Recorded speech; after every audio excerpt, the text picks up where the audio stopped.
Et justement dans cette vidéo, j'ai l'intention de transformer ces poireaux-ci. Donc si tu veux voir qu'est-ce que j'en fais, n'hésite pas à rester jusqu'à la fin. Tous mes poireaux sont récoltés. Regarde-moi ça, je n'arrive même pas à tout prendre.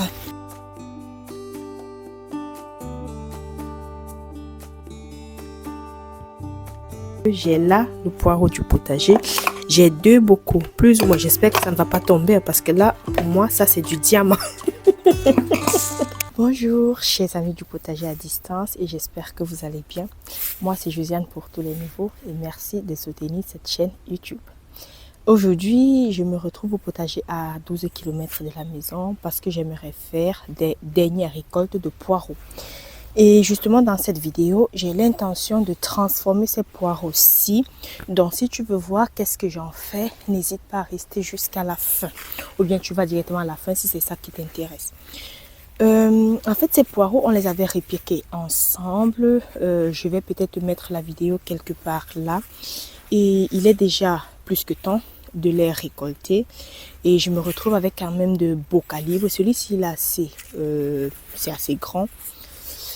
Comme pas mal de poireaux.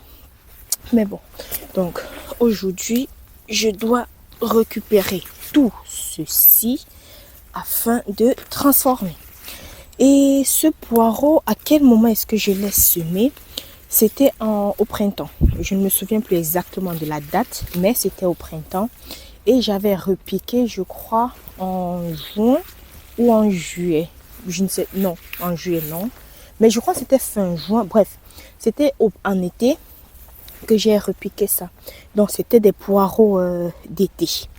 Et là, maintenant, il faut que je les récolte avant que ça ne s'abîme. Parce que je ne sais pas si les poireaux d'été peuvent être...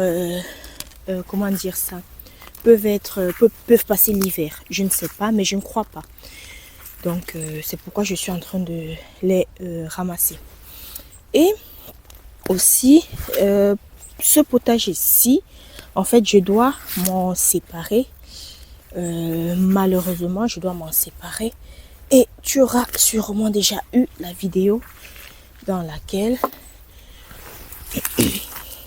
Ah, oh là, regarde-moi ça. Oh, ils sont deux. C'est quand même gros. Hein. C'est quand même gros, ça. Ouf, je suis contente. Parce que là...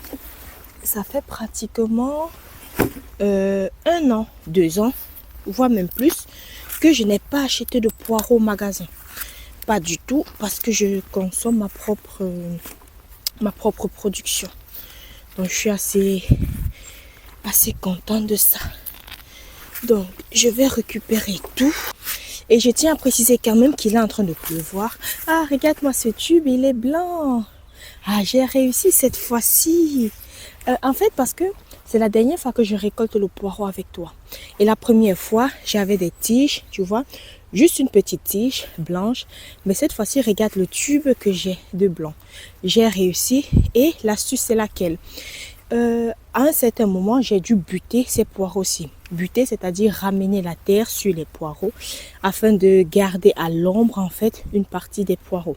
Et ça m'a fait un tube assez blanc. Ah, donc je suis contente, j'ai réussi. Même celui-ci, je pense que je ferai ça dorénavant.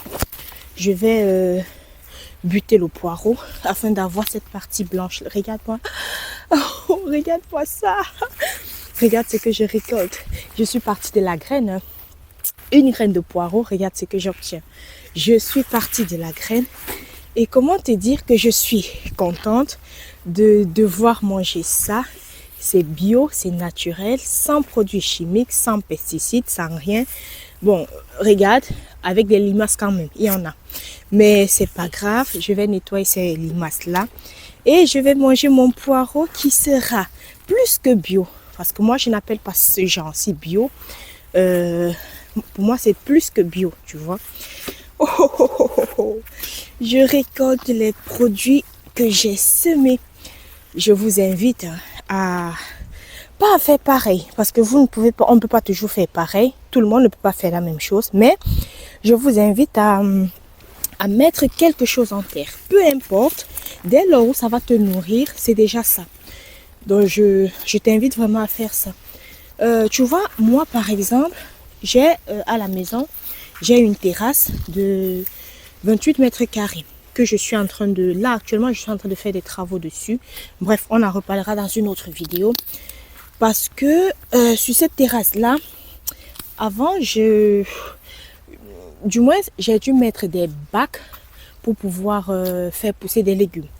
Donc, tout ça pourquoi? Pour te dire, pour te faire comprendre que si tu veux faire pousser des légumes et que tu n'as pas un potager comme celui-ci, il ne faut pas hésiter à prendre tout simplement des bacs, même des petits bacs. Ça va fonctionner pour des petits légumes, du genre la salade et des épices, tu vois. Tu fais ça pour pouvoir faire pousser quelques légumes. C'est toujours ça de gagner que de ne rien faire pousser et d'acheter tout en magasin. Je suis vraiment contente. Ça fait très longtemps, j'ai pas acheté de poireaux en magasin et je n'ai pas aussi acheté tout ce qui sera basilic, persil, céleri, quoi d'autre, thym, romarin. Je n'achète pas parce que je produis ça dans mon potager. J'ai dit avec un tout petit espace, il y a pas mal de légumes. Regarde-moi ça. Il y a pas mal de légumes qu'on peut produire nous-mêmes. N'hésite pas. N'hésite vraiment pas. Actuellement, je suis en train de vouloir avoir cette autonomie-là en production de salade. Parce que je mange quand même pas mal de salades et je trouve que ça coûte assez cher. Oups, allez. Oh, celui-ci s'est cassé. Du vrai poireau. Je trouve que ça coûte assez cher en magasin. Juste une tête de salade, tu payes les 1,30 €, 1,40 €, si ce n'est pas plus. Donc, je trouve que ça coûte quand même assez cher. Bon, comme tu peux bien le voir, la parcelle, elle est vide. Tous mes poireaux sont récoltés. Regarde-moi ça, je n'arrive même pas à tout prendre. Regarde-moi ça, j'ai une quantité de poireaux. J'espère vraiment que j'aurai le temps. Mais j'ai pas le choix. Je vais trouver ce temps-là. Parce que je ne produis pas pour jeter. Du moins, je ne suis pas encore à ce stade-là. Mon potager, il est trop petit pour que je puisse jeter de la nourriture. Donc, je vais vraiment trouver le temps ce week-end pour pouvoir transformer tout ça. Et comme je te l'ai dit, je vais transformer dans cette vidéo. D'où, là, on va passer du potager directement, on va aller dans la cuisine. Allez, je te donne rendez-vous dans la cuisine et à tout à l'heure. Mais avant de partir, je remarque que certaines feuilles sont un peu jaunâtres. Je ne sais pas si c'est ça la rouille du poireau, mais je pense que c'est ça. Oui, parce que j'ai quand même des taches jaunâtres. Je pense que ce sont les taches de la rouille. Mais c'est pas grave. J'espère que c'est pas nocif. Non, pas du tout. Je ne crois pas. Bref. Allez, on se retrouve dans ma cuisine pour transporter. Allez, pour transformer ça. Allez, je suis contente parce que là, j'ai une bonne quantité pour plusieurs mois, voire même un an. Et on attend la prochaine récolte de poireaux. Je suis contente. Je suis contente de pouvoir réussir cette culture-ci. Elle est très lente, mais ça produit. Ça produit. Et je vous invite, bref, à quel moment est-ce qu'on va semer ça? On reviendra dessus pour les semis. L'année prochaine au printemps, je vous en parlerai au moment où je vais faire les semis de tout ça. Allez, allons-y à la cuisine. Regarde-moi la quantité de poireaux que j'ai. Il y en a quand même beaucoup. Là, je trouve que la partie la plus difficile, pour moi, bien sûr, c'est de nettoyer ça. J'ai semé, j'ai repiqué, je n'ai même pas arrosé. Bref, j'ai buté, j'ai tout fait. Maintenant, je trouve la chose la plus difficile, c'est de les laver. Parce qu'il faut faire très attention à nettoyer feuille par feuille. En fait, qu'est-ce que je vais faire? Je vais récupérer un poireau, tu vois. Je vais couper ça plus ou moins là. Et ici, je vais nettoyer feuille par feuille. Je ne vais pas feuille par feuille, je dois nettoyer. Et celui-ci, pour la tige, je vais fendre légèrement avec un couteau. Et je vais nettoyer surtout la partie supérieure. Parce que la partie inférieure, elle est déjà propre. Généralement, il n'y a rien dedans.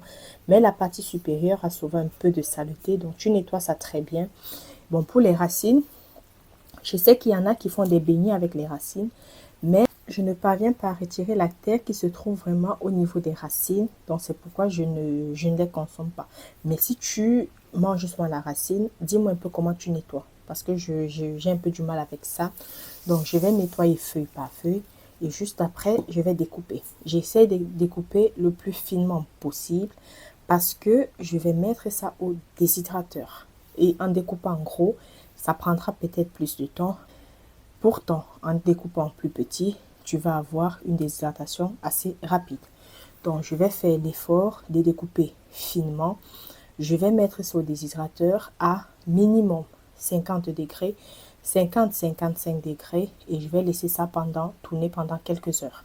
Je ne sais pas exactement combien d'heures il me faudra. Vu que j'en ai beaucoup, je ne vais pas calculer le temps. Je vais tout simplement déshydrater jusqu'à déshydratation complète et puis ça sera tout.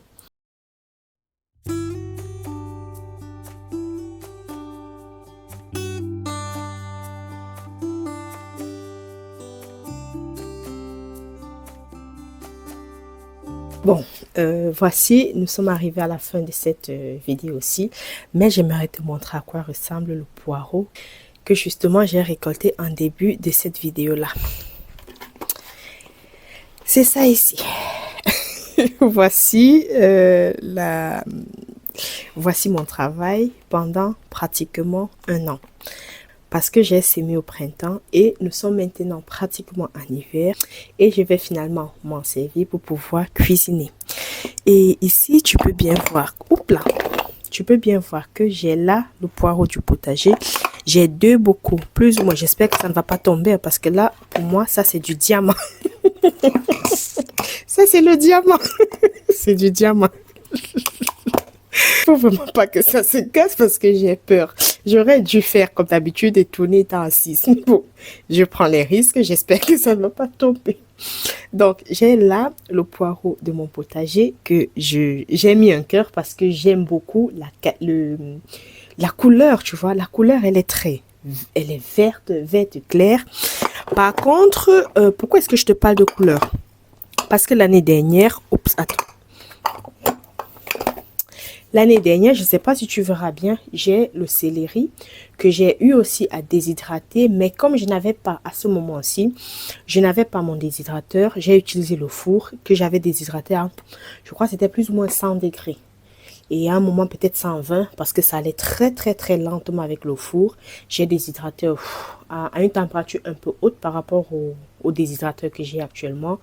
Et tu vois, la poudre, c'est le céleri.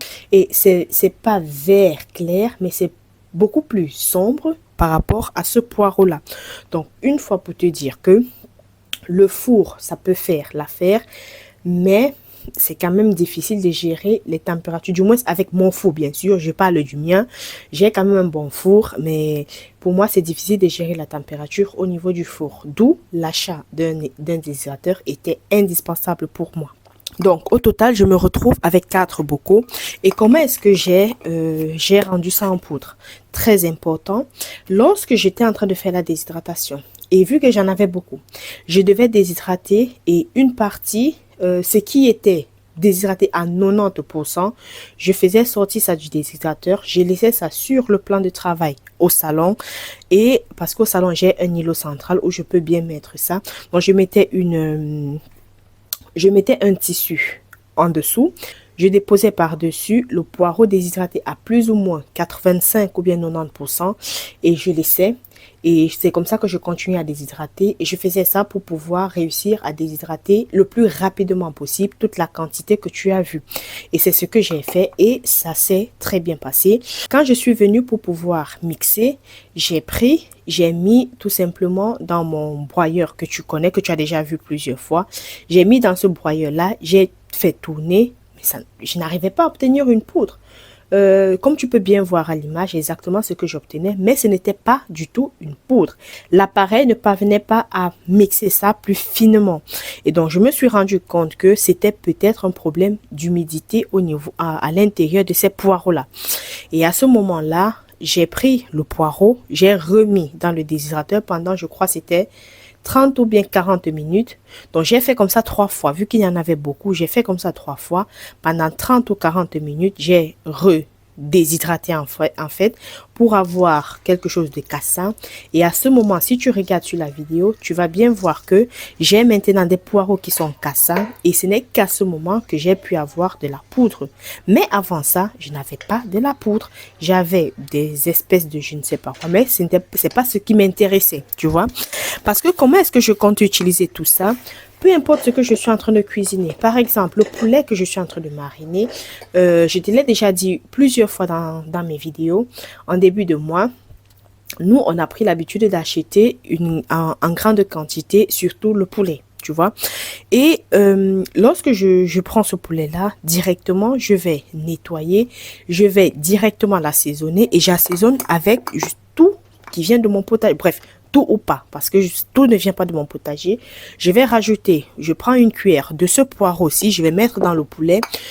Je prendrai une cuillère d'oignon que je vais mettre, de gingembre que j'ai aussi déshydraté et c'est en poudre, de l'ail déjà déshydraté et aussi en poudre, du céleri en poudre, du persil. Tu vois tout ça? La plupart, ça vient de mon potager. Et je vais prendre une cuillère, rajouter le sel et tout. Après avoir rajouté tout ça, je vais devoir mélanger. Je mélange bien et je vais mettre ça au congélateur en formant des petits... en proportionnant, voilà. Je vais proportionner et je vais mettre ça au congélateur.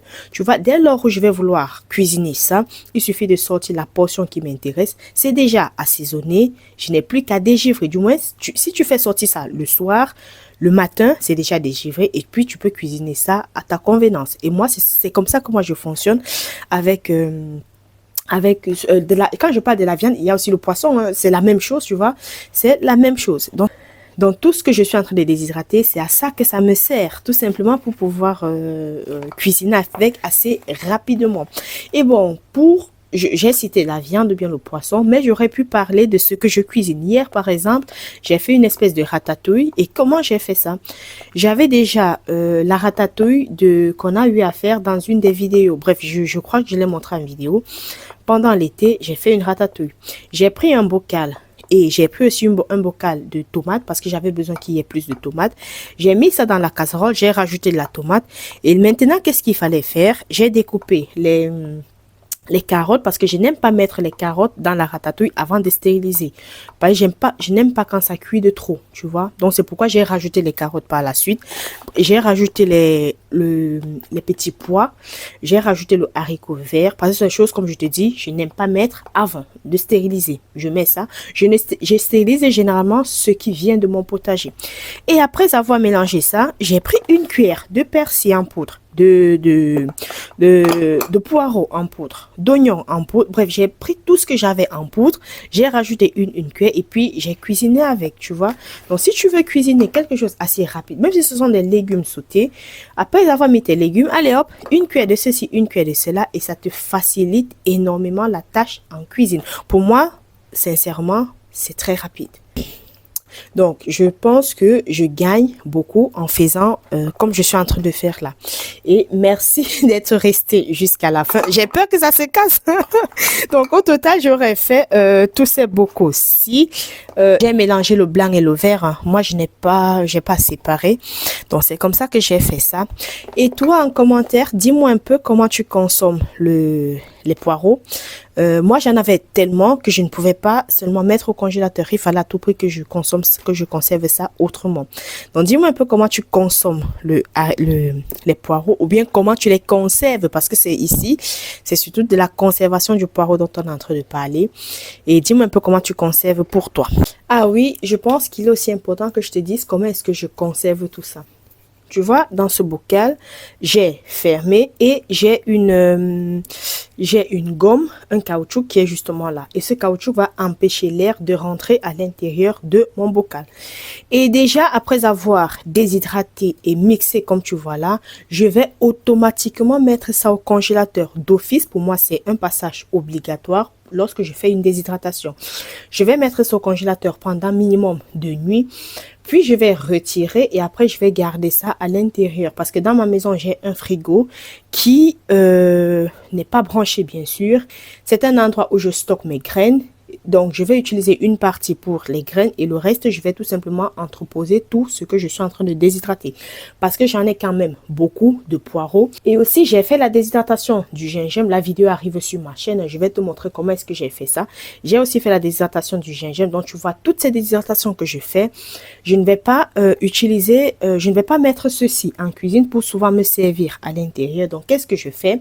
Je prends juste une petite quantité, je mets dans un bocal comme celui-ci et c'est ce bocal-ci que je vais tout le temps ouvrir pour cuisiner avec. Tandis que ce grand bocal avec le caoutchouc, c'est très important le caoutchouc dans ce cas-ci parce que ça permet à l'humidité de ne pas rentrer à l'intérieur du bocal pour pouvoir gâter en fait pour pouvoir abîmer ton travail. Donc je mets ça dans un petit bocal et c'est dans ce petit bocal que je vais chaque fois me servir, tandis que le grand bocal, il sera au chaud. Tu vois, il sera bien protégé, il sera bien gardé. Donc, n'hésite pas à faire pareil parce que ce n'est pas bien pour tes aromatiques de tout le temps être ouvert, fermé à un certain moment. Surtout si tu les gardes pendant très longtemps, tu vas justement perdre de la saveur et c'est pas ce qu'on veut. Donc, je t'invite à mettre ça dans des petits bocaux comme mon gingembre en poudre que j'ai fait. Et merci d'être resté jusqu'à la fin. Si le contenu de ma chaîne t'intéresse, n'hésite pas. Parce que ici, on sème, on récolte et on transforme les récoltes. Voilà un exemple, je transforme mes récoltes. Donc, si ça t'intéresse, n'hésite pas à t'abonner afin de me soutenir et on se retrouve dans une prochaine vidéo. Merci, au revoir.